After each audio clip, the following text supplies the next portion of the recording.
I used to think late-night knocking was nothing more than neighborhood kids pulling pranks. But the sound that came to my door was not playful, and whoever made it never seemed to leave. It started on a Thursday night in the middle of January, around 2:30 in the morning. I was living alone in a rented single-story house on the outskirts of Richmond, Virginia. I had work the next morning, so I was already in bed when the first knock came. At first, I thought I had imagined it.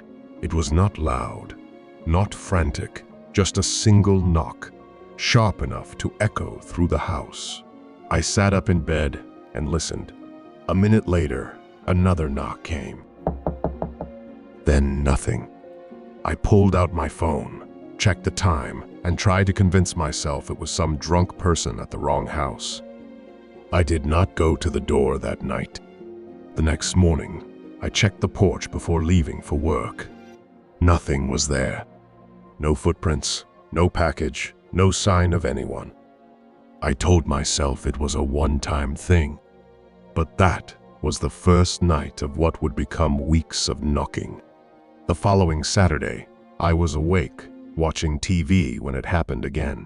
A knock at the door, followed by silence. I muted the TV waiting, and after maybe 30 seconds, another knock. I gathered my courage and went to the peephole. No one was standing there. I flicked on the porch light. The empty space outside was somehow worse than seeing a person. I opened the door slowly, heart racing, and looked around. My front yard was quiet. There was no car parked nearby, no footsteps in the thin layer of snow. I shut the door quickly and locked it. That night, I barely slept. The knocks came 3 more times between 1 and 4 in the morning. Always a single knock, never hurried, never repeated in a row. It felt deliberate. I started keeping track of it. I wrote down the dates, the times. The knocks happened at least twice a week, always at night, always hours apart. I even bought a small camera and set it up by the window to face the porch. The strange part was, whenever I checked the footage the next morning, the camera never caught anything. The audio would pick up the knocking, clear as day, but the video showed no one approaching the porch. No shadow, no figure, no movement. Just empty air, and then the sound. That was when I started feeling real fear.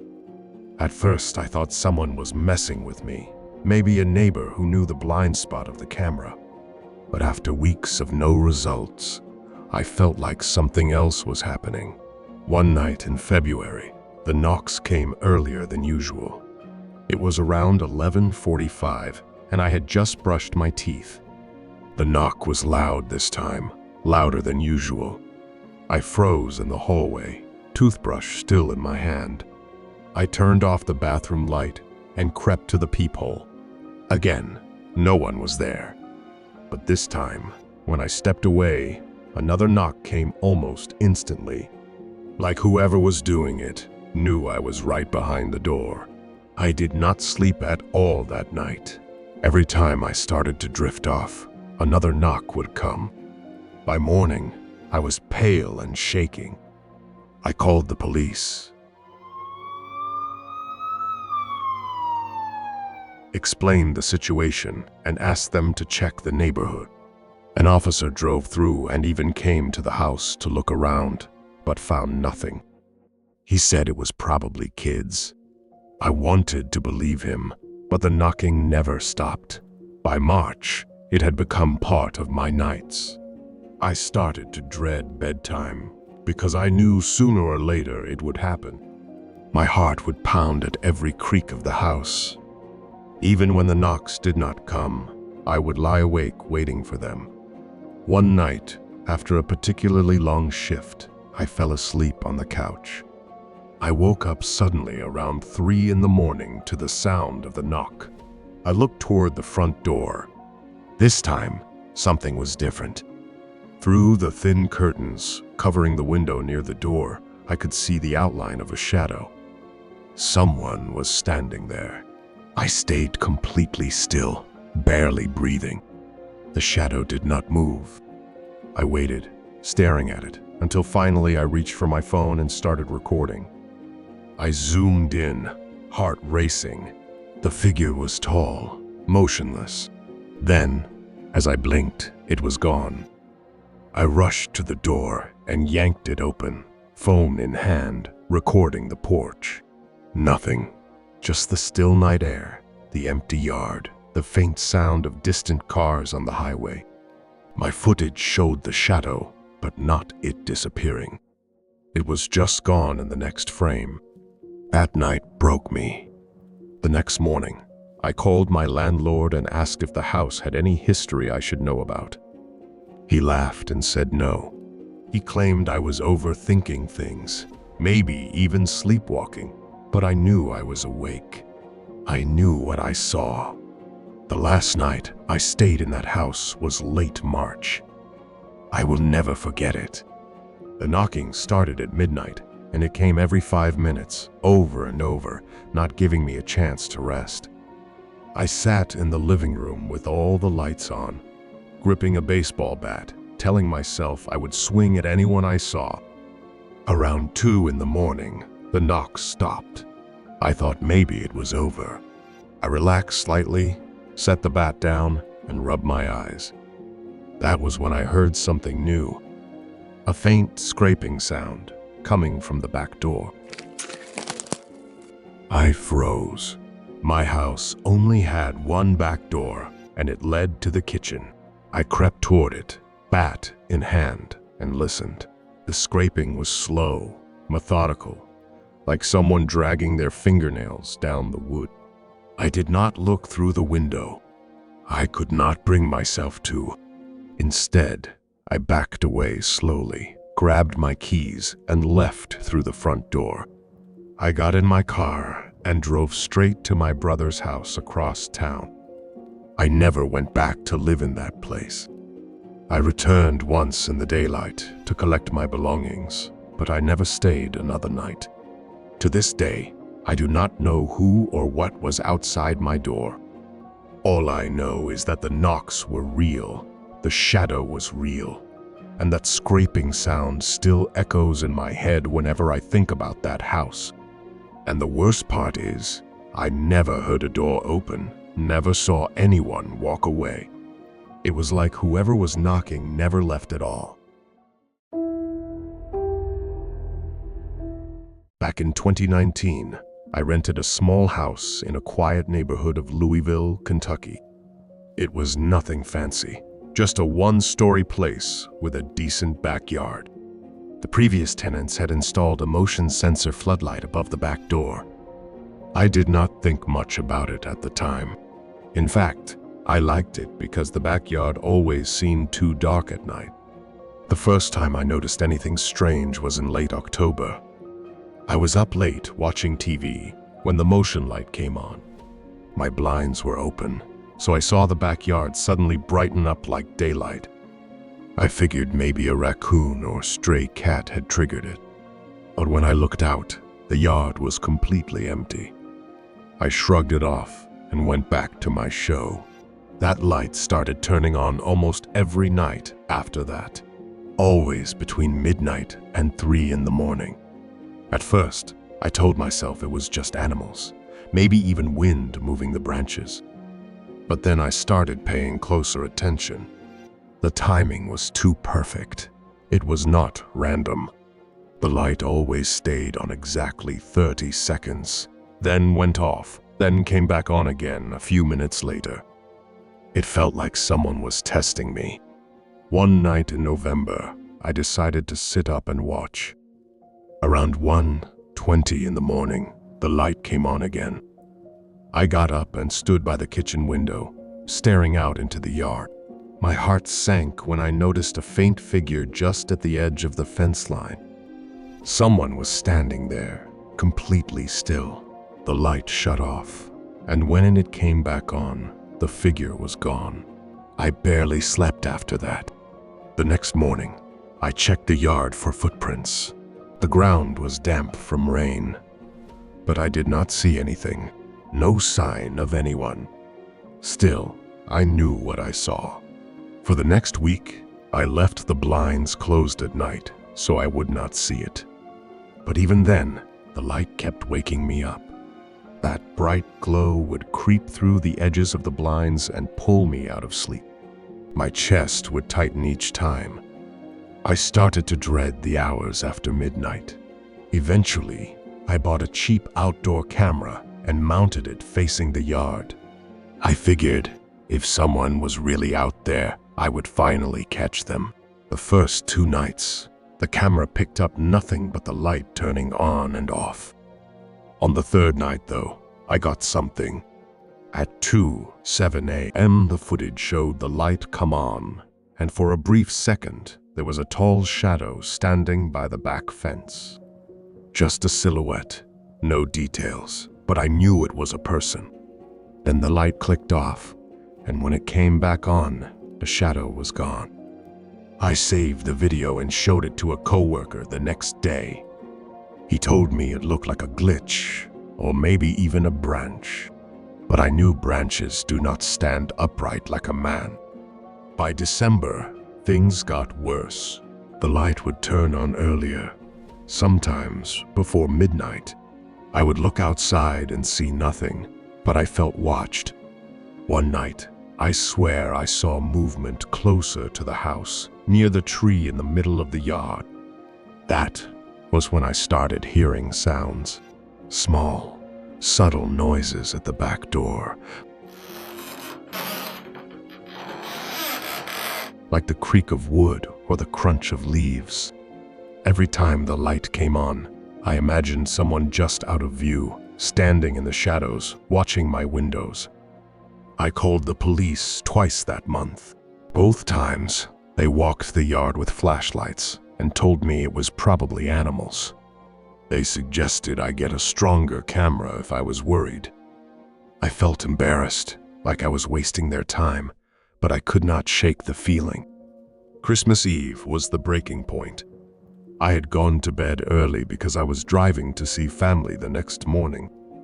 Around 12:45, the light came on again. This time, I forced myself to get up and look. What I saw froze me. There was a man standing in the middle of my yard. Not at the fence, not by the tree. Right in the center, facing my house. He was tall, wearing dark clothes, and he did not move an inch. The light clicked off, leaving me in darkness. My heart pounded so hard I thought I might pass out.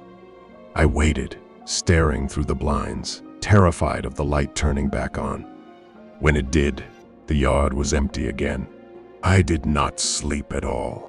In the morning, I packed a bag and drove to my parents' house early. I stayed there for the entire holiday week.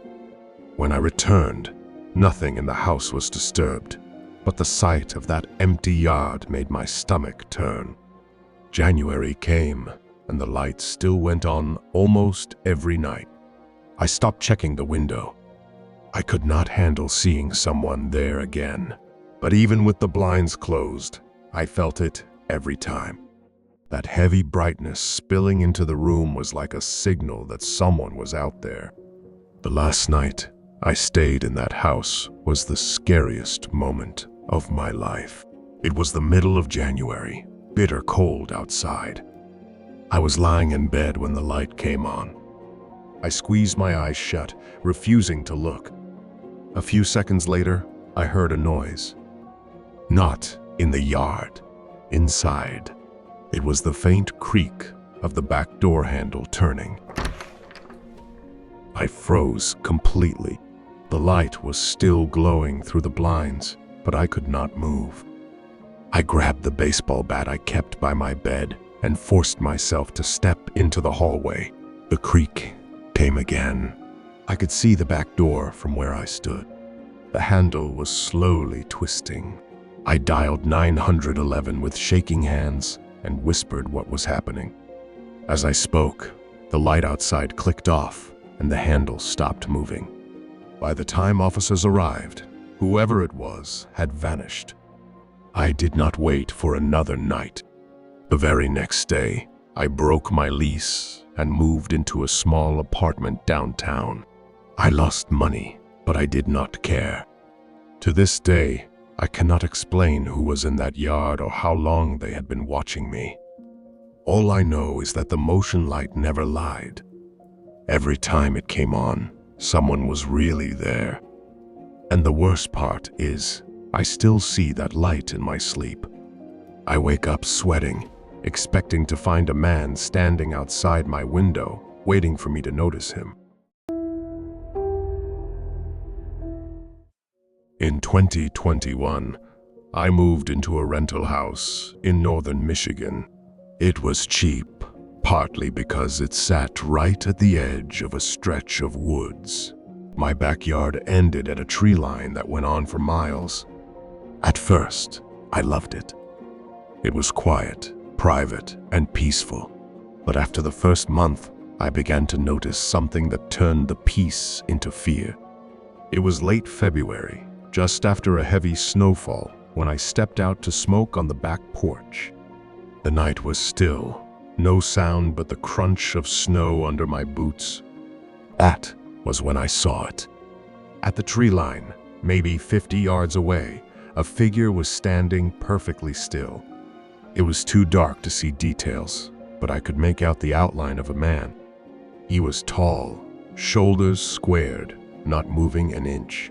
I stared for a solid minute, waiting for him to wave, or walk, or do anything. But he just stood there. Finally, I muttered to myself that it was probably a tree or my imagination, and went back inside. I tried to shake it off, but the image stuck in my mind. The next night, around the same time, I looked out the window.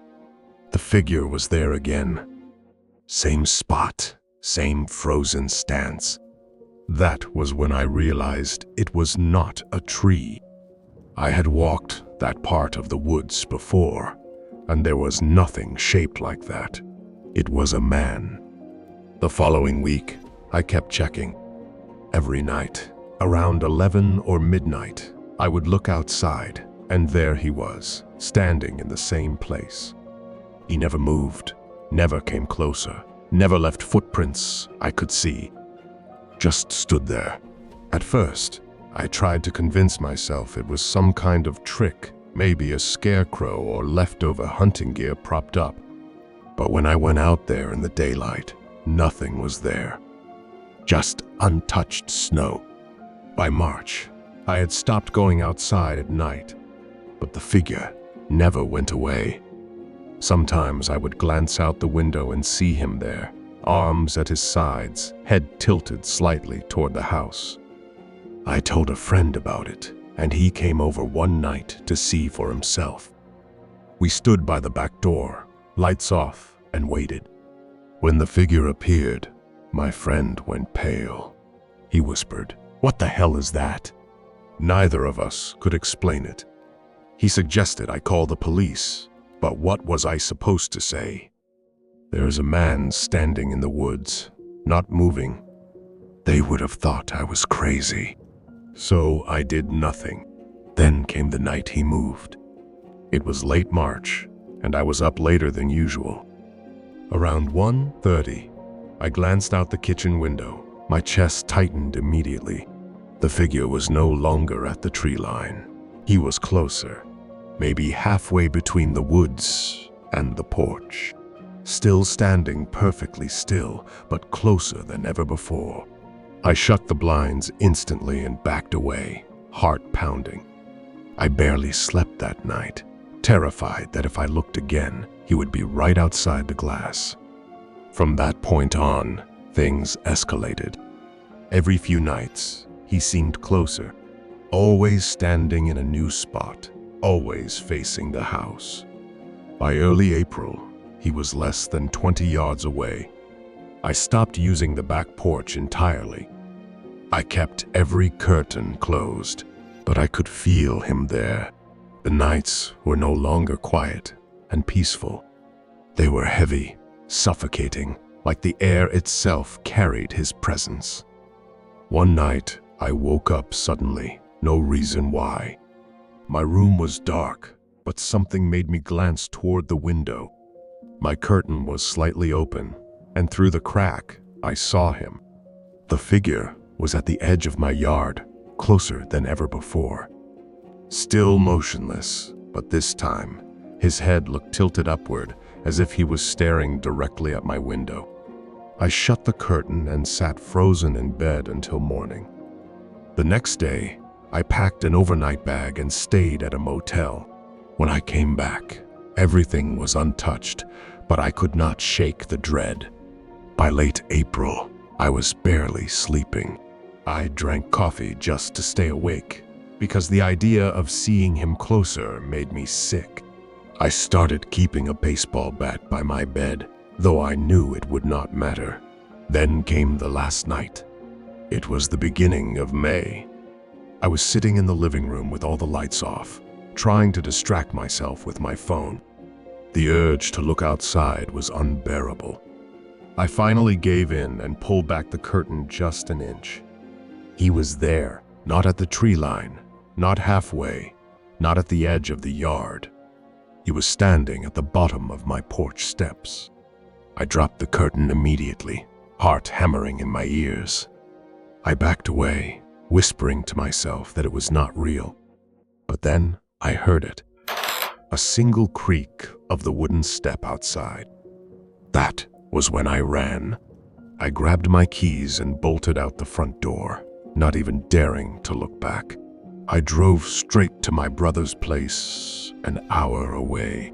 When I returned the next day, there were no footprints in the snow near the porch. No sign of anyone. The steps were undisturbed. I moved out a week later. I did not even finish the lease. I left half my furniture behind, just to be done with the place. It has been years since then, but I still see him in my dreams. The frozen man, standing perfectly still, watching from the tree line. And sometimes, when I wake up in the middle of the night, I cannot help but look out the window. Every time, I fear I will see him again, standing there, waiting for the moment I notice him.